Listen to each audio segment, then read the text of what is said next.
की ज्या पद्धतीनं माऊलींची ज्ञानेश्वरी जीवन कसं जगावं हे शिकवते, त्या पद्धतीने तुकाराम महाराजांचा जो गाथा आहे तो जीवनामध्ये येणाऱ्या प्रत्येक अडचणीवर मात कशी करावी याची अनुभूती करून देणार. आयुर्वेद शास्त्राचे खऱ्या अर्थानं पुरस्कर्ते जर म्हणायचं झालं तर तसं अनेक महान व्यक्तींनी तशी अनुभूती दिलेलीच आहे. परंतु संतांच्या बाबतीत म्हणायचं झालं तर आयुर्वेदाचे जे जनक म्हणू किंवा आयुर्वेदाचं खऱ्या अर्थानं ज्यांनी अवलोकन केलं आणि अनुभूती घेऊन लोकांपर्यंत पोहोचवलं, प्रचार प्रसार केला, तो सावताबाबांनी केला असं म्हणावं लागेल. फक्त पुस्तकी ज्ञान घेण्यापेक्षा विद्यार्थ्यांना प्रॅक्टिकल स्वरूपामध्ये, प्रात्यक्षिक स्वरूपामध्ये जर त्याची अनुभूती दिली तर नक्कीच विद्यार्थी हे आत्ताच्या येणाऱ्या ज्या काही अडचणी असतील किंवा येणारा जो ओघ असेल त्याला नक्कीच फेस करण्यासाठी तयार होतील असं मला वाटतं. नक्कीच. भाषा हे मुळातच अभिमान बाळगण्याची पण राजकारण न करण्याची गोष्ट आहे. त्याचं कारण आहे, भाषेची जर अगदी सरळ साधी व्याख्या जर तुम्ही करायला गेलात, it is a means of communication. एक संवादाचं ते एक साधन आहे असं मी समजतो. असं वाटत नाही कुठे की कुठल्या विद्यापीठानं विनोदाचार्य ही पदवी निर्माण केलेली असेल. नक्कीच.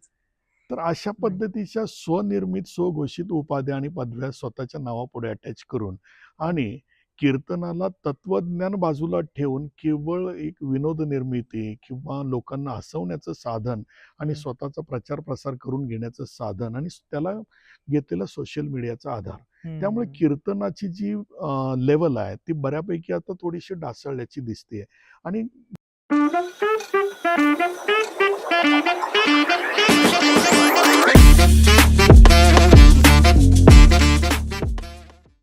नमस्कार. तर आजचा आपला चर्चेचा विषय असणार आहे संगीत, आध्यात्मिक शिक्षण आणि आजची शिक्षण पद्धती याबद्दल. खरं तर याबद्दल चर्चा करण्यासाठी आज व्यक्तिमत्व देखील तसंच आहे.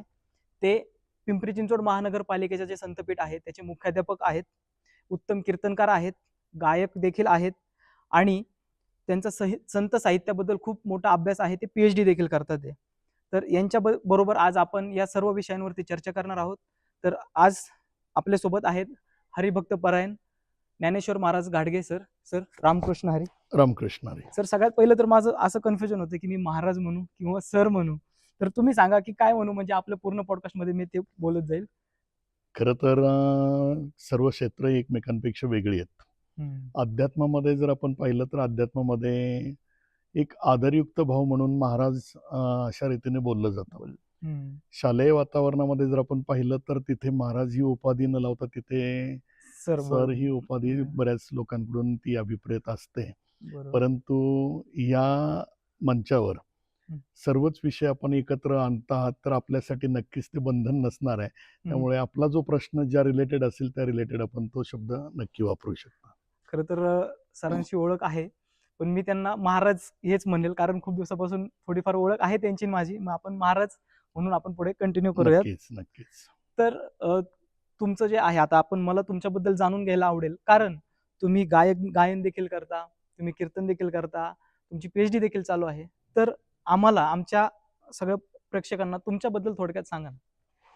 नमस्कार, रामकृष्ण हरी. मी डॉक्टर ज्ञानेश्वर किसन घाडगे. माझं जे शिक्षण आहे ते मराठी, इंग्रजी या 2 विषयामध्ये मी मास्टर डिग्री मिळवलेली आहे. त्याचबरोबर इंग्रजी साहित्य अभ्यासत असताना एज्युकेशनशी रिलेटेड जवळपास गेली 32 वर्ष मी या सानिध्यात असल्यानं त्यामध्ये असलेले अनुभव आणि त्यामध्ये केलेला रिसर्च म्हणून मी एज्युकेशन या विषयामध्ये देखील पहिली PhD मिळवली आणि दुसरी PhD माझी संत साहित्यावर सुरू आहे. बऱ्याच अंशी आपल्याला असं लक्षात येतं की माऊलींचे अनेक ग्रंथ आहेत, त्या ग्रंथांमध्ये ज्ञानेश्वरी या ग्रंथावर बऱ्याच लोकांनी रिसर्च मांडलेले आहेत.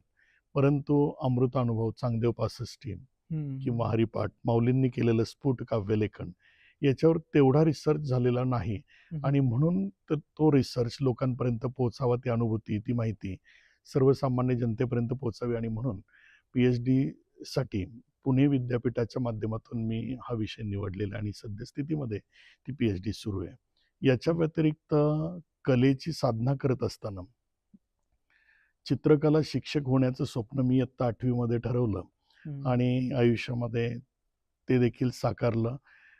गव्हर्नमेंट कॉलेज अभिनव कला महाविद्यालय टिळक रोड या ठिकाणाहून मी आर्ट टीचर डिप्लोमा आणि GD RT या दोन्ही पदवी संपादन केलेल्या आहेत. अखिल भारतीय गांधर्व महाविद्यालयाच्या माध्यमातून तबला या विषयामध्ये माझी संगीत विशारद ही पदवी पूर्ण केलेली आणि त्याचबरोबर गायनाच्याही माझ्या परीक्षा झालेल्या आहेत.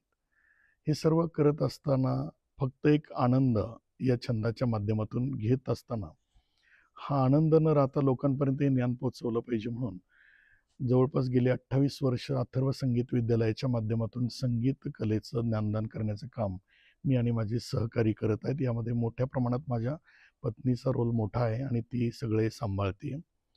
या माध्यमातून केवळ शिक्षण न राहता परीक्षा देखील मुलांच्या झाल्या पाहिजेत म्हणून गेली 12 वर्ष अथर्व संगीत विद्यालयाच्या माध्यमातून अखिल भारतीय गांधर्व महाविद्यालयाचं परीक्षा केंद्र देखील सक्षम पद्धतीने आपल्या टाळगाव चिखली नगरीमध्ये अगदी योग्य प्रमाणात सुरू आहे. खरंच असं हे सगळं एवढं व्यक्तिमत्व आज आपल्यासोबत आहे, खरं तर हे आपलं भाग्यच आहे. तर सर, आपण सुरुवात करूयात तुमच्या PhD पासून. खरं तर बरं. तुमची एक PhD झालेली आहे, आता दुसरी PhD तुमची चालू आहे, ती पण संत साहित्यावरती आहे. हो, नक्कीच. तर तुम्ही संत साहित्य हा विषय का निवडला बरं PhD साठी? संत साहित्यावर तशा बऱ्याच अंशी बऱ्याच लोकांनी PhD करण्याचा प्रयत्न केला, काहींनी केलेल्या देखील आहेत, काहींच्या सुरू आहेत. परंतु जेव्हा मी यामध्ये पाहिलं, सर्च केला, तर त्यामध्ये संत साहित्यामध्ये असणाऱ्या ग्रंथांची एकमेकांशी तुलना करण्यावर बरेचसे PhD झालेले आहेत, तुलनात्मक अभ्यासावर झालेले आहेत. परंतु त्या ग्रंथांचे अर्थ थोडेसे बाजूला ठेवून तो अर्थ अभ्यासत असताना त्यामध्ये जी काही भाषाशैली आहे त्या भाषाशैलीमध्ये असणारं जे विज्ञान आहे ते विज्ञान लोकांपर्यंत मांडणं गरजेचं होतं. आणि याच्यामध्ये अगदी थोड्या लोकांनीच थोडासा सहभाग घेतलेला आहे. त्याच्यामध्ये प्रामुख्याने जर उल्लेख करायचा झाला तर प्राध्यापक दिलीप दोंडगे सरांनी यामध्ये शैली वैज्ञानिक अभ्यासावर PhD केलेली आहे. तर त्यांचाच एक आदर्श म्हणून यामध्ये आपण माऊलींच्या ग्रंथावर कुठेतरी आपण थोडासा अभ्यास करावा हा हेतू मनामध्ये आला. तर त्यावेळी माऊलींचे जे ग्रंथ आहेत त्याच्यामध्ये मी आधीच सांगितलं की ज्ञानेश्वरी ग्रंथावरून, ज्याला आपण भावार्थ दीपिका म्हणतो, तर त्याच्यावर अनेक लोकांनी अभ्यास मांडलेला आहे. परंतु त्याच्या व्यतिरिक्त जे आहेत की माऊलींना भावार्थ दीपिकेची मांडणी करत असताना जे अनुभव आले, तर त्यांचे गुरु आणि ज्येष्ठ बंधू असलेले संत निवृत्तीनाथ महाराज यांच्या आदेशाने माऊलींना जो आदेश प्राप्त झाला की तुम्हाला ही जी अनुभूती आली ती अनुभूती तुमच्या शब्दांमध्ये मांडा. ती अनुभूती मांडत असताना माऊलींनी अनुभवामृत असं त्या ठिकाणी मांडलेलं होतं. तोच शब्द पुढे येत असताना त्याचा अमृत अनुभव झाला आणि तो ग्रंथ प्रचलित झाला. अमृत अनुभव असेल किंवा चांगदेव 65 असेल किंवा हरिपाठ सर्वसामान्य लोकांसाठी मांडलेला आहे. माऊलींनी काही स्फुट काव्य केलेली, तर ह्या स्फुट काव्य असतील, हरिपाठ असेल, चांगदेव 65 असेल किंवा अमृत अनुभव असेल, तर ह्या ग्रंथांमध्ये एक वेगळी धाटणी आहे, वेगळ्या पद्धतीने व्याकरणाधिक घटकांचा त्याच्यामध्ये अंगीकार केलेला आहे. त्याच्यामध्ये असणारी जी शैली आहे ती शैली वेगळी आहे. ह्या सर्व घटकांचा अभ्यास करत असताना त्या शैलीचा वैज्ञानिक दृष्टिकोनातून लोकांपर्यंत अभ्यास पोहोचवावा या हेतूने मी हा विषय प्रामुख्याने निवडलेला आहे. ओके, नक्कीच. तर मग आता ही PhD आता चालू आहे, तर तुम्हाला याबद्दल काय काय रिसर्च मध्ये तुम्हाला काय जाणवलं की? प्रामुख्याने अमृत अनुभवाच्या बाबतीमध्ये जर बोलायचं झालं तर माऊलींना आलेले जे अनुभव आहेत ते अनुभव माऊलींनी त्या ठिकाणी मांडलेले आहेत. तर त्यामध्ये वेगवेगळ्या प्रकारचे अलंकार आलेले आहेत, भाषेची वेगवेगळ्या प्रकारची शैली आलेली आहे, या सगळ्या गोष्टी त्याच्यामध्ये आलेल्या आहेत. परंतु बऱ्याच वेळा काय होतं, त्याचे पारायण करताना किंवा अभ्यास करताना जनरली आपल्या असं लक्षात येतं की या संप्रदायातली लोक आहेत, त्या ठिकाणी असणारी ओवी असेल, त्या ओवीचा फक्त अर्थ समजावून घेण्याचा प्रयत्न करतात. परंतु त्या अर्थाच्या पाठीमागे दडलेलं जे व्याकरण आहे त्या व्याकरणाचा अभ्यास किंवा त्या शैलीचा अभ्यास मात्र तो राहून जातोय. तर तो अभ्यास प्रामुख्याने लोकांपर्यंत जर पोहोचला तर लोक त्या दृष्टिकोनातून या ग्रंथाकडे नक्की पाहतील. कारण माऊलींचं लिखाण हे वैज्ञानिक दृष्ट्या सिद्ध झालेलं आहे, तर त्याला वैज्ञानिक टच नक्कीच मिळाला पाहिजे अशी माझी धारणा होती आणि म्हणून मी या विषयाकडे त्या अनुषंगाने पाहिलेलं आहे. नक्कीच. ठीक आहे, आता तुम्ही PhD करताना खूप त्याचा इतिहास देखील जाणून घेतलेला आहे आणि आता असं म्हणतात की भारताचा खूप सारा इतिहास लोकांसमोर आलेला नाहीये, तर तसंच काही संतांच्या बाबतीत देखील असेलच. तर काय वाटतं की काय इतिहास संतांचा आपल्यासमोर आलेला नाहीये? बऱ्याच अंशी संतांनी मूल्याधिष्ठित लिखाण करण्याचा प्रयत्न केलेला आहे. म्हणजे सर्वसामान्यपणे जर आपण पाहिलं तर लहान मुलं ज्या पद्धतीने वाढतात, त्यांच्यावर संस्कार केले जातात, तर ते संस्कार मूल्याधिष्ठित असले पाहिजेत. हम्म. तर ती मूल्य हेतुपुरस्सर कुठून तरी ओढून ताडून आणण्यापेक्षा हम्म. आपल्या संतांनी त्यांच्या ग्रंथांच्या माध्यमातून, त्यांच्या लेखनाच्या माध्यमातून ते मांडलेलं आहेच आहे. हम्म. परंतु ते लोकांपर्यंत पोहोचलेलं नाहीये. त्याचबरोबर मोठ्या माणसांसाठी आपल्या भारतीय संस्कृतीमध्ये खऱ्या अर्थानं जे प्रबोधन झालेलं आहे, ते प्रबोधन सुद्धा फार पूर्वीपासून झालेलं आहे. हम्म. अगदी त्या प्रबोधनाला प्रगटीकरण करण्याचं कार्य जर पाहिलं तर 12व्या शतकामध्ये माऊलींपासून पुढे आलं असं आलं. आपल्याला नक्की मानता येईल. तर हम्म. साधारणपणे हे 12व्या शतकात आलेलं जे कार्य आहे, हम्म.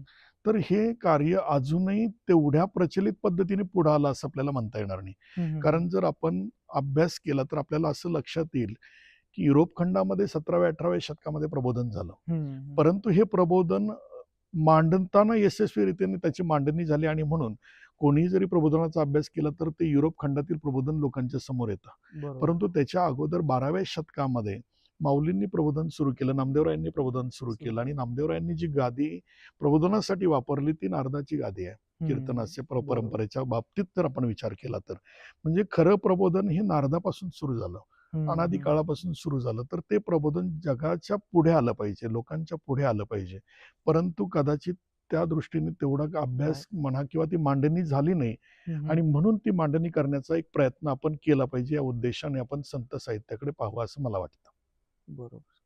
नक्कीच. आता आपण इतिहासाबद्दल बोलत आहोत. तर काही मी संतांची नावं घेतो, की त्यांचा इतिहास आपल्यासमोर आला नाही असं वाटतंय. तर पहिलं आपण सुरुवात करूयात आळंदीचे संत ज्ञानेश्वर महाराज. तर त्याबद्दल काय सांगाल? माऊलींनी मी आधी सांगितलं की माऊलींनी जे ग्रंथ मांडलेत खऱ्या अर्थानं भगवंताच्या मुखातून जी वाणी बाहेर पडली ती श्रीमद भगवद्गीता. श्रीमद भगवद्गीता ही संस्कृत भाषेमध्ये असल्या कारणाने संस्कृत भाषा ही देववाणी आहे आणि त्यामुळे सर्वसामान्य लोकांना संस्कृत भाषेचं तेवढं ज्ञान आत्मसात नसल्याने भगवद्गीता म्हणजे देवांचे प्रत्यक्ष मुखातून बाहेर पडलेले शब्द हे लोकांपर्यंत दूर राहिलेले होते आणि माऊलींच्या ते लक्षात आल्यानंतर माऊलींनी भगवद्गीतेवर टीका अर्थात भगवद्गीतेची मांडणी ज्ञानेश्वरीच्या माध्यमातून लोकांसमोर पोहोचवली. ज्ञानेश्वरी हा ग्रंथ असा आहे की माणसाने जीवन कसं जगावं याची माहिती करून देणारा तो ग्रंथ आहे. मग माणसाला जीवनाची अनुभूती, जीवन जगण्याची अनुभूती जर येत असेल तर आणि विशेष म्हणजे या ग्रंथामध्ये सर्व वैज्ञानिक शोध त्याच्यामध्ये आढळून येतात. एवढा वैज्ञानिक अधिष्ठान असलेला हा पहिला ग्रंथ आपल्याला असं मानता येईल. माऊलींचा ज्ञानेश्वरी ग्रंथ असेल, माऊलींचा अमृत अनुभव असेल, चांगदेव पासष्टी असेल, माऊलींनी सर्वसामान्य लोकांसाठी जो हरिपाठ ग्रंथ लिहिलेला हरिपाठ असेल किंवा काही अभंगाची निर्मिती केलेली आहे. तर जेवढे लोक हे सानिध्यामध्ये आहेत संप्रदायाच्या तेवढ्याच लोकांना ह्या गोष्टी माहिती आहेत. परंतु हा जो समाज आहे साधारणपणे वय वर्ष 40-45 वयानंतर या क्षेत्राकडे आकर्षित होताना आपल्याला दिसतो. मग त्यावेळेला जर माणसाला कळालं जीवन कसं जगावं तर नक्कीच पुढे प्रश्न राहतो की जीवन जगायचं कधी. आणि म्हणून मला असं वाटतं की माऊलींनी जी ग्रंथसंपदा किंवा ज्ञान हे समाजासमोर आणलेलं आहे तर हे खऱ्या अर्थाने विद्यार्थी दशेमध्ये विद्यार्थ्यांनी ते ग्रास्प करून स्वीकारून त्याचं अध्ययन करणं आणि वैज्ञानिक दृष्टिकोनातून अध्ययन करणं हे थोडंसं बाकी राहिल्यासारखं वाटतं. म्हणून माऊलींच्या ग्रंथसंपदेकडे माऊलींच्या आध्यात्मिक आणि वैज्ञानिक ज्ञानाकडे विद्यार्थी दशेतूनच खरं तर लक्ष दिलं गेलं पाहिजे असं मला वाटतं. बरोबर. संत तुकाराम महाराज यांच्याबद्दल तुमचं? खरं तर जगद्गुरु संत तुकाराम महाराज यांनी जी गाथा निर्माण केली त्याला अगदी जागतिक लेवलवर आध्यात्मिक लेवलवर पंचम वेद म्हणून मान्यता मिळालेली आहे. हा झाला एक गाथेचा मोठेपणा. परंतु त्याच्याही पलीकडे जाऊन माझी अशी धारणा आहे, माझ्या वैचारिक बुद्धीतून मला असं वाटतं की ज्या पद्धतीनं माऊलींचे ज्ञानेश्वरी जीवन कसं जगावं हे शिकवते त्या पद्धतीने तुकाराम महाराजांचा जो गाथा आहे तो जीवनामध्ये येणाऱ्या प्रत्येक अडचणीवर मात कशी करावी याची अनुभूती करून देणार आहे. आणि म्हणूनच माऊलींची ज्ञानेश्वरी असेल, इतर सर्व ग्रंथ असतील किंवा तुकोबरायांची अभंग असणारी गाथा असेल, या गाथेचं अध्ययन सर्वसामान्य माणसांपासून अगदी सुशिक्षित शिकलेल्या सर्व लोकांनी जर केलं तर नक्कीच खऱ्या अर्थानं जीवन कसं जगावं आणि जीवनातल्या अडचणींवर कशी मात करावी हे दोन्ही ग्रंथ आपल्याला जाणून देतील, माहिती करून देतील. याच्यापेक्षा तुकोबरायांची वेगळी ओळख करून देण्याची मला वाटत नाही की वेगळी काही गरज आहे. कारण अगदी बहिणाबाईंच्या अभंगामध्ये आपण जर पाहिलं तर या वारकरी संप्रदायाचा पाया माऊलींनी केलेला आहे हम्म. आणि या वारकरी संप्रदायाचा कळस तुकोबारायांनी चढवलेला आहे. तर असं आध्यात्मिक स्वरूपाचं वैचारिक दृष्टीचं मंदिरच जवळपास पाया आणि कळसाच्या माध्यमातून सिद्ध झालं असं मला वाटतं. बरोबर. नक्कीच. आता आपण संत सावतामाळी महाराज यांच्याबद्दल जाणून घेऊयात. आयुर्वेद आणि संत सावतामाळी महाराज यांचं काहीतरी कनेक्शन आहे, ते काय सांगाल? नक्कीच. खऱ्या अर्थानं आपल्या कार्यामध्ये भगवंत पाहावा आणि कार्यामध्येच खऱ्या अर्थानं एखादं तीर्थक्षेत्र असेल तर तीर्थक्षेत्राची अनुभूती घ्यावी, याचं खऱ्या अर्थानं वैचारिक उदाहरण म्हणजे संत सावता महाराज. त्याचं कारण आहे, पंढरीला जायचं म्हटलं तरी माझी पंढरी माझे शेत आहे. शेतामध्ये जे पीक आहे तेच माझा भगवंत आहे, हे संत सावताबाबांनी दाखवून दिलेलं आहे. आयुष्यभर त्या शेतामध्ये पूर्णपणे त्या वातावरणाशी संलग्न राहून त्यामध्ये असणाऱ्या औषधी वनस्पती कोणत्या आहेत, काय त्याची अनुभूती त्यांनी घेतली आणि अनुभूतीचा प्रचार प्रसार संत सावताबाबांनी हा पहिल्या स्वरूपात केला असं म्हणावं लागेल. आणि म्हणून आयुर्वेद शास्त्राचे खऱ्या अर्थानं पुरस्कर्ते जर म्हणायचं झालं तर तसं अनेक महान व्यक्तींनी तशी अनुभूती दिलेलीच आहे. परंतु संतांच्या बाबतीत म्हणायचं झालं तर आयुर्वेदाचे जी जनक म्हणू किंवा आयुर्वेदाचं खऱ्या अर्थानं ज्यांनी अवलोकन केलं आणि अनुभूती घेऊन लोकांपर्यंत पोहोचवलं, प्रचार प्रसार केला, तो सावताबाबांनी केला असं म्हणावं लागेल. ओके.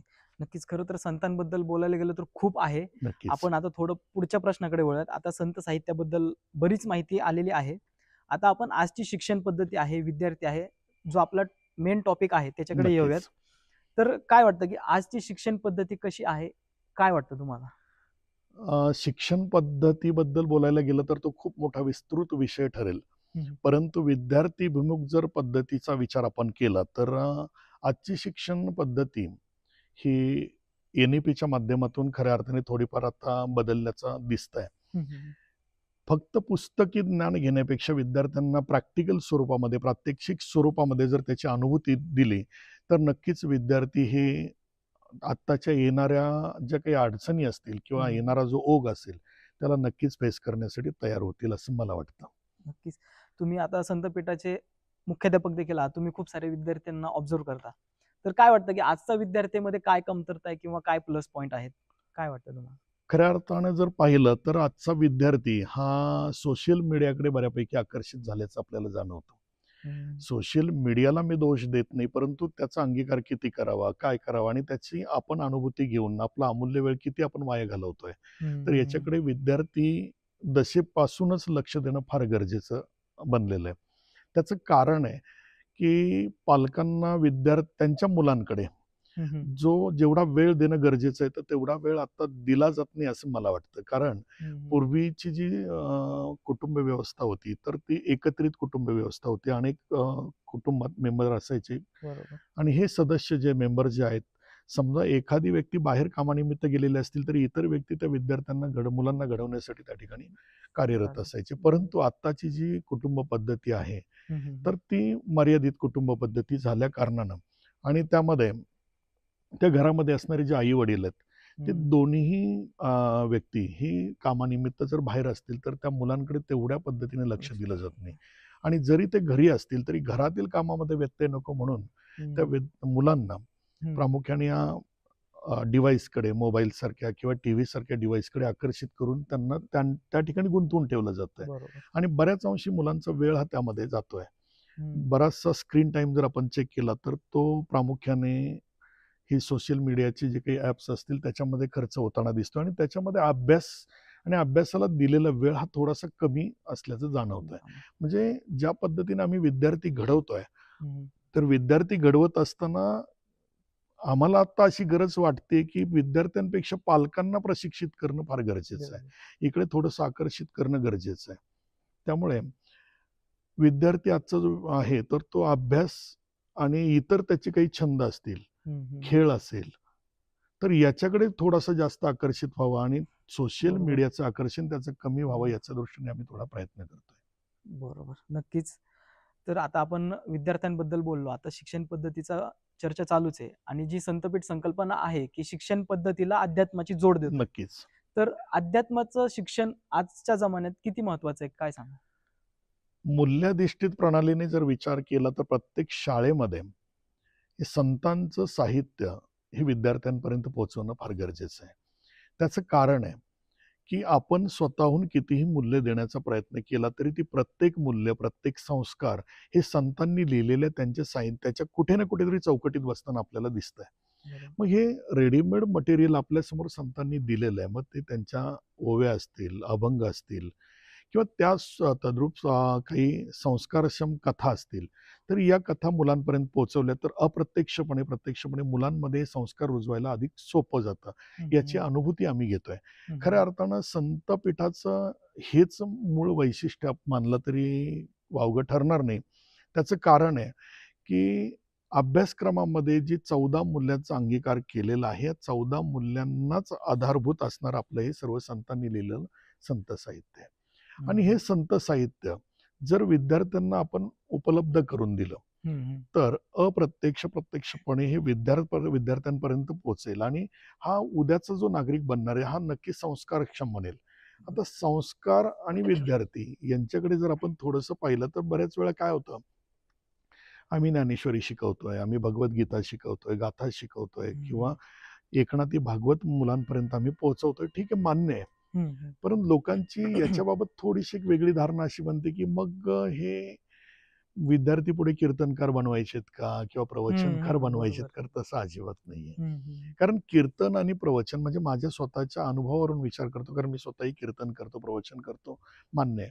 परंतु विद्यार्थी आम्हाला कीर्तनकार नाही घडवायचे, प्रवचनकार नाही घडवायचे, तर तो त्यांच्या अभ्यासक्रमानुसार निवडलेल्या प्रोफेशनमध्ये नक्की गेला पाहिजे. बरोबर. तो मेडिकल क्षेत्रात गेला तर तो डॉक्टर होईल, इंजिनिअरिंग क्षेत्रामध्ये गेला तर इंजिनियर होईल, आर्किटेक्ट होईल किंवा अन्य त्यांचे जे काही स्वप्न असतील ते स्वप्न तो साकार करेल. परंतु ही स्वप्न साकार करत असताना त्याच्यामध्ये तेवढीच नीतिमत्ता आली पाहिजे, नैतिक मूल्याचा अंगीकार झाला पाहिजे, त्याच्यामध्ये संस्कार आले पाहिजेत, त्या सर्व गोष्टींबरोबर संतांच्या बद्दलचा आदर त्या ठिकाणी निर्माण झाला पाहिजे आणि संत साहित्याबद्दलचं प्रेम निर्माण झालं पाहिजे. ही एक प्रामुख्याने भूमिका आहे. आणि ही भूमिका एवढ्यासाठी आहे, जेव्हा आपण हे संत साहित्य आणि नीतिमूल्य विद्यार्थ्यांपर्यंत पोहोचवतो तेव्हा जे अनुभव आपल्याला आलेले आहेत, समजा एखादा पेशंट एखाद्या डॉक्टरकडे गेला तर तो डॉक्टर त्याचं निदान योग्य करतोय का, नीतिमत्तेला पुढे ठेवून करतोय का, त्याचं ऑपरेशन गरजेचं असेल तरच ऑपरेशन करतोय का किंवा फक्त त्याची आर्थिकदृष्ट्या लूट करण्यासाठी त्याच्यावर या गोष्टी लादतोय. हे आत्ताची चित्र समाजामध्ये बऱ्याच अंशी आपल्याला दिसून येतात. थोडंसं धाडसानं बोलतो मी, ह्या गोष्टी आपल्याला दिसून येतात. तर संतपीठातून घडलेला विद्यार्थी जर तो डॉक्टर झाला तर नक्कीच तो हा विचार करेल, कारण त्याच्यावर नीतिमूल्याचं कुठेतरी शिक्षण आणि ते संस्कार घडलेले आहेत. तर ह्या पेशंटला या गोष्टीची गरज आहे तरच मी ते देईल. आणि जेव्हा त्या ठिकाणी मला तो खर्च 50,000 जर येत असेल तर मी 50च घेईल, 50-51 घेणार नाही किंवा त्याच्या पुढची अमाऊंट घेणार नाही. ही जी नीतिमत्ता आहे तर ती नीतिमत्ता त्या ठिकाणी निर्माण करण्याचा प्रयत्न संतपीठाच्या माध्यमातून होतोय. मग तो प्रोफेशन कोणतंही असो. बरोबर. असे सुशिक्षित सुजाण नागरिक घडवण्याचा हा एक प्रयत्न आपण करतोय. हा झाला संतपीठाचा एक भाग. दुसरी गोष्ट, संत साहित्य जे आपल्याकडचं दुर्लक्षित राहिलेलं आहे ते आपल्या लोकांना तर प्रबोधन करायचंच आहे. आणि हे प्रबोधन संत साहित्याचं प्रबोधन असेल, संस्काराचं प्रबोधन असेल, तर हे केवळ आपल्या महाराष्ट्रापुरतं, आपल्या भारतापुरतं मर्यादित न ठेवता याला 7 समुद्राच्या पलीकडे कसं घेऊन जाता येईल याचा केलेला हा एक प्रयत्न आहे. कारण हे संस्कार परदेशामध्ये जर गेले तर नक्कीच आपल्या संत साहित्याला कुठेतरी एक मोठं व्यासपीठ मिळेल आणि संत साहित्य हे जगप्रसिद्ध होण्यास मदत होईल असं मला वाटतं. नक्कीच. खरं तर ही संतपीठ ही संकल्पना खरंच खूप सुंदर आहे की आदर्श नागरिक घडवण्यासाठी हे संतपीठ खरंच खूप उपयोगी ठरणार आहे. पण आता संतपीठ म्हटलं की हे पालिकेचं काम आलं, मग त्याच्यामध्ये राजकारण आलं. तर संतपीठ आणि राजकारण या समीकरणाकडे तुम्ही कसं बघता? म्हणजे त्याची पॉझिटिव्ह बाजू, निगेटिव्ह बाजू तुम्हाला जे वाटेल ते सांगा. खरं तर संतांनी सर्वांना इक्वल ठेवण्याचा किंवा समानतेने ठेवण्याचा प्रयत्न केलेला आहे आणि हाच प्रयत्न संतपीठाच्या माध्यमातून आम्ही करण्याचा प्रयत्न करतोय. खरं तर राजकारण हा एक वेगळा भाग आहे आणि संतपीठ हे राजकारण करण्याचं ठिकाण नक्कीच नाहीये, कारण ते संतांचं अधिष्ठान आहे. आणि इथे नवीन पिढी घडतीये. नवीन पिढीला राजकारणामध्ये जाणारे काही विद्यार्थी असतील तर ते ज्ञान वेगळे आहे, ते ज्ञान म्हणून राजकारण त्याच्याकडे पाहावं. बरोबर. परंतु संतपीठाचं राजकारण हे योग्य नाहीये. त्याचं कारण असं आहे, संतांच्या विचारांमध्ये ही संकल्पना कुठेच बसत नाही. अगदी तसा जर विचार केला तर प्रत्येक व्यक्तीला समान वागणूक देण्याचा आम्ही प्रयत्न करतोय. बरोबर. अगदी विद्यार्थ्यांचा प्रवेश असेल, विद्यार्थ्यांची फीज असेल, विद्यार्थ्यांचं शिक्षण असेल, या प्रत्येक गोष्टी समानतेनं प्रत्येक विद्यार्थ्याला देण्याचा प्रयत्न करतोय. या बरोबर. संतपीठामध्ये अगदी सर्वसामान्य मजुराच्या मुलांपासून ते अगदी हाय प्रोफाईल असणाऱ्या अगदी व्यावसायिकांची मुलं, का मोठमोठ्या पोस्टवर असणाऱ्या अधिकाऱ्यांची मुलं सुद्धा इथं शिक्षण घेत आहेत. ती एकाच बाकावर बसून एकाच शिक्षकाकडून शिक्षण घेत आहेत. तर तिथे कोणत्याही पद्धतीचा असा भेद केला जात नाही आणि त्यामुळे संतांनी सांगितलेले हे समानतेचे विचार, समानतेची मूल्य इथं संतपीठात आहेत. त्यामुळे संतपीठ आणि राजकारण हे पूर्णपणे एकमेकांपासून असणाऱ्या अलिप्त बाजू आहेत असं मला वाटतं. बरोबर. आता राहिला प्रश्न नगरपालिकेचा, तुम्ही जो उल्लेख केला. हम्म, हम्म, हम्म. खऱ्या अर्थानं आपल्या पिंपरी चिंचवड महानगरपालिकेचं कौतुक करावं लागेल, किंवा जे काही आपले अधिकारी असतील किंवा जे काही मान्यवर आहेत, या समाजामध्ये काम करणारे काही समाजसेवक आहेत, हम्म, तर या सर्वांनी भरभरून अशा पद्धतीनं या संतपीठाच्या जे काही गाभा आहेत त्याला अगदी सपोर्ट केला असं म्हणता येईल. बरोबर. तर काही गोष्टींचा म्हणजे इथे संतपीठ असल्यामुळे मला नामोल्लेख करता येत नाही, तो भाग वेगळा आहे. बरोबर. परंतु प्रत्यक्षात अप्रत्यक्षरित्या अनेक लोकांनी या संतपीठाच्या कार्याला अगदी आधार दिलेला आहे आणि संतपीठाचे कार्य इथपर्यंत पोहोचलेलं आहे.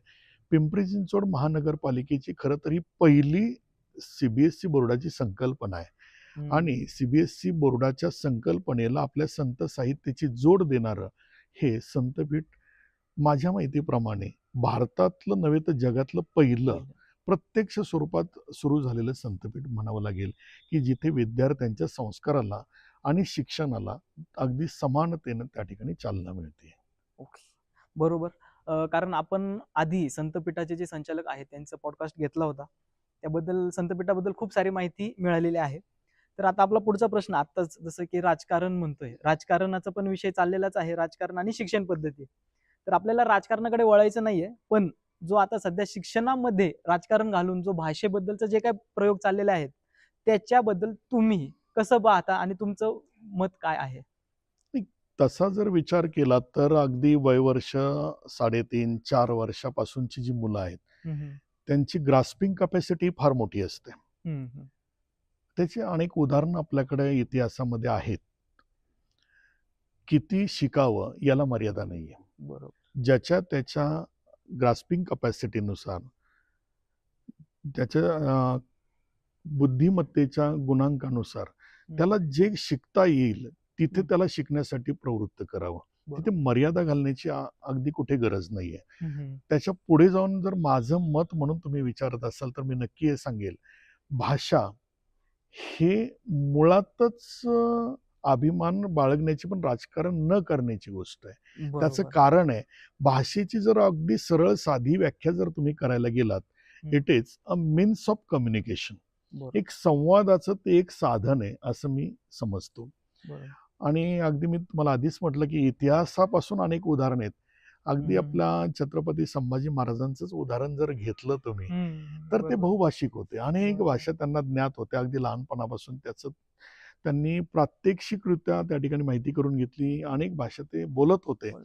मग जर एखादी व्यक्ती म्हणून त्यांना जर एवढ्या भाषा येतात बोलता, तर तिथे गेल्यानंतर, त्या समाजामध्ये गेल्यानंतर तिथे वैचारिक देवाणघेवाण असेल तर त्या वैचारिक देवाणघेवाणीला कुठेही अडसर येऊ नये म्हणून भाषेकडे पाहिलं जावं असं माझं मत आहे. मग ती भाषा कोणती आहे हे या ठिकाणी महत्वाचं नाहीये. शिक्षण घेत असताना शिक्षण पद्धतीमध्ये किती भाषा मुलांना येतात हे खरं तर मुलांचं स्किल आहे. अर्थात त्याच्यात कंपल्शन नसावं असं माझं नक्कीच मत आहे. फक्त एक आहे की त्याचं जर स्किल असेल, त्याची कॅपॅसिटी असेल, ग्रास्पिंग कॅपॅसिटी असेल आणि त्याची शिकण्याची इच्छा असेल तर ती मुभा नक्कीच त्याला देणं आणि उपलब्ध करून देणं हे आजच्या या टीचिंग जनरेशनचं शिक्षण पद्धतीचं खऱ्या अर्थानं महत्वाचं कर्तव्य मानलं जाईल असं मला वाटतं. बरोबर. नक्कीच खूप महत्वाचा विचार याच्यातून कळालेला आहे की याचं राजकारण न करता ते फक्त एक कम्युनिकेशनचं साधन आहे असं मानलं पाहिजे. की आता शिक्षण पद्धतीबद्दल झालं. आपला तिसरा जो टॉपिक आहे संगीत. बरं. तर एखाद्या विद्यार्थ्याला म्हणा किंवा एखाद्या मनुष्याला जगत असताना संगीत किती महत्वाचं आहे, काय सांगा? खरं तर मनुष्याला म्हणण्यापेक्षा जी प्राणीमात्रा या ठिकाणी या सृष्टीमध्ये आहे, त्या प्रत्येकाला नैसर्गिकरित्या संगीत या घटकाची देणगी मिळाली असं मी म्हणतो. कारण प्रत्येक पक्षी असतील, प्राणी असतील, त्यांचा आवाज सुद्धा वैविध्यपूर्ण आहे. बरोबर. आणि त्याच्या पुढे जाऊन कुठेतरी ज्ञान घेण्याची क्षमता माणसामध्ये, आणि म्हणून माणसाने त्याला मिळालेल्या आवाजामध्ये कुठेतरी इम्प्रूव्हमेंट केली आणि त्याचा एक वेगळा अभ्यासक्रम निर्माण करून ही संगीताची देणगी त्यांनी मोठ्या प्रमाणावर वाढवली असं म्हणता येईल. बरोबर. आता संगीत हे जे क्षेत्र आहे ते अगदी अनादी कालापासून आपल्याकडे या आपल्या संस्कृतीमध्ये असल्याचे प्रत्यय आपल्याला येतात. बरोबर. आत्ताच्या काळामध्ये संगीत विषयाकडे जर आपण पाहिलं तर एक गरजेचा घटक म्हणून आपल्याला त्याकडे पाहावं लागेल.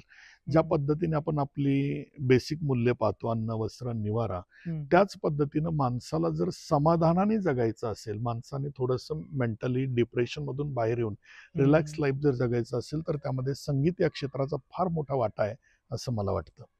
म्हणजे एक छंद म्हणून त्याच्याकडे पाहायला काहीच हरकत नाही. विद्यार्थी दशेमध्ये सुद्धा हे स्किल डेव्हलप करायला काहीच हरकत नाही असं मला वाटतं.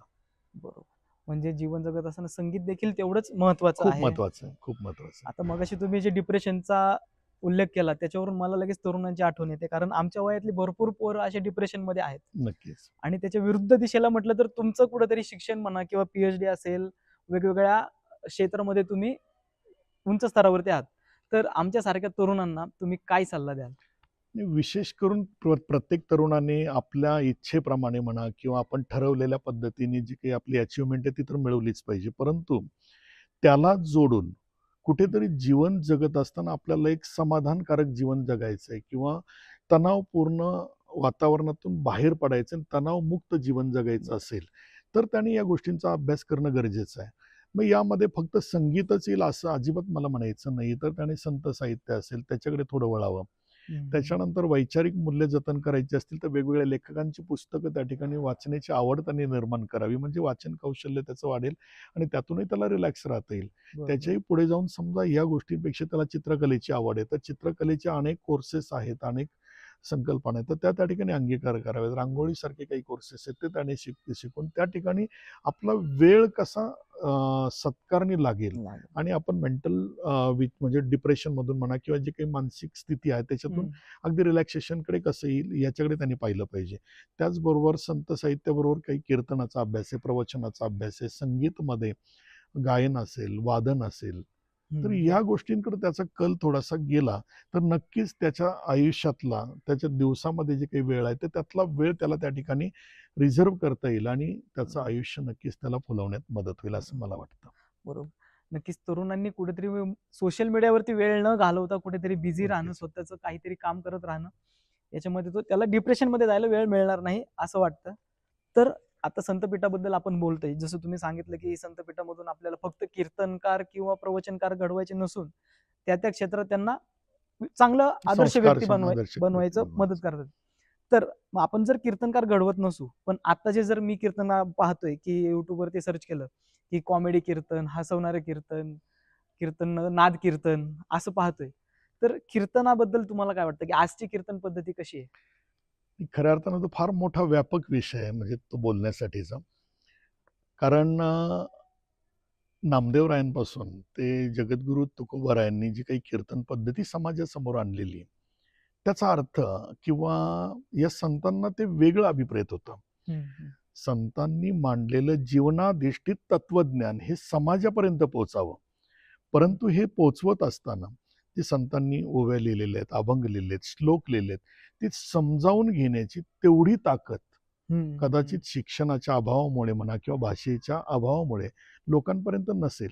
आणि म्हणून ह्या कीर्तनकारांनी जो नामदेवरायांपासून ते तुकोबारायांपर्यंत, निळोबारायांपर्यंत जो वसा त्यांनी दिलेला आहे, तो वसा आणि तो वारसा तशा पद्धतीने पुढे न्यावा असं, आणि त्यातलं जे तत्वज्ञान आहे ते तत्वज्ञान समाजापर्यंत पोहोचवावं असा कीर्तनाचा आणि प्रवचनाचा खऱ्या अर्थानं अर्थ आहे असं मला वाटतं, म्हणजे माझ्या दृष्टिकोनातून. परंतु अलीकडच्या काळामध्ये जर आपण पाहिलं तर हे संतांचंच भांडवल आहे, संतांचेच विचार आहेत. परंतु संतांचे विचार हे प्रोफेशन म्हणून त्या ठिकाणी अलीकडे वापरताना आपल्याला दिसत आहेत. दिसतंय. आणि मी कसा समाजामध्ये प्रचलित होईल, हम्म. तो प्रचलितपणा आणण्यासाठी मग कुठेतरी वेगवेगळ्या प्रकारच्या स्वतःच्याच पद्धतीच्या उपाध्या लावून त्या ठिकाणी हे हम्म. कीर्तनकार दिसत आहेत आता. दिसतायत. बरोबर. मग त्याच्यामध्ये मला असं वाटत नाही कुठे की कुठल्या विद्यापीठानं विनोदाचार्य ही पदवी निर्माण केलेली असेल. नक्कीच. तर अशा पद्धतीच्या स्वनिर्मित स्वघोषित उपाध्या आणि पदव्या स्वतःच्या नावापुढे अटॅच करून आणि कीर्तनाला तत्वज्ञान बाजूला ठेवून केवळ एक विनोद निर्मिती किंवा लोकांना हसवण्याचं साधन आणि स्वतःचा प्रचार प्रसार करून घेण्याचं साधन आणि त्याला घेतलेला सोशल मीडियाचा आधार, त्यामुळे कीर्तनाची जी लेवल आहे ती बऱ्यापैकी आता थोडीशी ढासळल्याची दिसते. आणि जे प्रबोधन मी म्हटलं तर समाजाला प्रबोधन करत असताना खरं प्रबोधन आताच्या कीर्तनकारांनाच करावं लागतं की काय, असा प्रश्न मला आता पुढे माझ्या समोर उपस्थित झाल्यासारखं वाटतोय. तर ही प्रबोधनाची परंपरा तिथून सुरुवात व्हावी आणि त्यांच्या माध्यमातून आपलं संत साहित्य आणि त्यातलं तत्वज्ञान समाजापर्यंत प्रकट करावं, असं या कीर्तनकारांनी करावं असं मला वाटतं. तुम्ही जे म्हणालात की संतपीठाचा फक्त मी असं अजिबात म्हणणार नाही की कीर्तनकार इथे तयार होणार नाही. इथे कीर्तनकार जरूर तयार होतील, पण सुशिक्षित आणि शिकलेले कीर्तनकार की जे फक्त मराठीत नाहीत तर अनेक भाषांमध्ये त्या प्रवर्गामध्ये जाऊन प्रदेशामध्ये जाऊन हे तत्वज्ञान पोहोचवतील. म्हणून ही भाषा आणि भाषेचं वैविध्य, त्यामध्ये असणारी संत साहित्याची जोड आणि कीर्तनाची तत्वज्ञानापासून लोकांपर्यंत ज्ञान पोहोचवण्याची परंपरा, या सर्वांचं एकत्रीकरण आपल्याला या माध्यमातून करायचं असं मला वाटतं. नक्कीच. म्हणजे कीर्तनाबद्दल देखील विचार आज सरांचे आपल्याला ऐकायला भेटलेत. खरंच हे ऐकून खूप छान वाटलं की आज जे विनोदाचार्य आहेत त्यांनी कुठंतरी थोडंफार नाही का समाज प्रबोधन कसं होईल याच्याकडे जास्त लक्ष देणं गरजेचं आहे. तर आज आपण अध्यात्म असेल, कला शिक्षण असेल, संगीत शिक्षण असेल, या सर्वांबद्दल महाराजांकडून माहिती घेतली. संत साहित्याबद्दल देखील खूप सारी माहिती आपण आज महाराजांकडून घेतली. तर महाराज, मी मुद्दाम आणखीन एकदा म्हणतो सर, खरंच तुम्ही वेळात वेळ काढून आज आमच्याकडे आलात आणि ही महत्त्वपूर्ण माहिती, मोलाचं मार्गदर्शन आम्हाला केलं त्याबद्दल खरंच मी तुमचा आभारी आहे. रामकृष्ण. रामकृष्ण हरी.